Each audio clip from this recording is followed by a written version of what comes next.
students began voting today on a tentative deal with the Charest government. Thousands of students walked out of classes 6 weeks ago, protesting against cuts to bursary programs. The Quebec government says it will bring back the program over the next 5 years. Some students don't like the deal because they say it won't restore the money they lost in 2004. The office of the Student Union, which negotiated with the government, was vandalized. The word traitor scrawled on the walls. The luxury of driving to work in the comfort of your own car may be starting to fade. The crush of public transport or carpooling sounding pretty good. In parts of the country, gas is $1 a litre. Where it's less, it's going up. But is it enough to make drivers change their habits? Here's Chris Brown. $1 a litre for gas is nothing to laugh about, except maybe if you're Vancouver cabbie Jasbir Chima, driving a new hybrid gasoline-electric car. Well, the gas price is crazy, you know. These are future car. I think a lot of people are going to put in this kind of car. But for so many others in the transportation business, there is no way to fight back against soaring gas prices. Trucker Maille says a full tank now costs him $150 more than a year ago. And at this rate, he says he'll be handing the keys to his rig to the bank.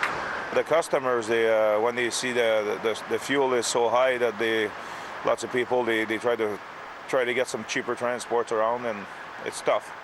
Tough now, and in all likelihood for some time to come. World oil prices are at historic highs, around $58 US a barrel, driven by rising international demand and a lack of US refining capacity. The investment agency Goldman Sachs warned last week we could be seeing the start of a super spike that would take oil prices to over $100 a barrel within a few years.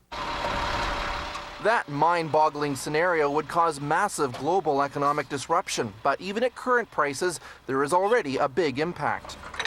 Anybody who has to use fuel for production or heavily reliant on fuel, they're going to suffer big time. These greenhouse suppliers we have all over Richmond, those guys hurt very, very badly when you see fuel price escalation. And of course, where does that show up? Well, in your grocery basket. And taxpayers could feel it elsewhere too. Rising fuel prices have already ripped a hole in the finances of the city of Vancouver. It budgeted $6 million to gas up its police cars and other city vehicles.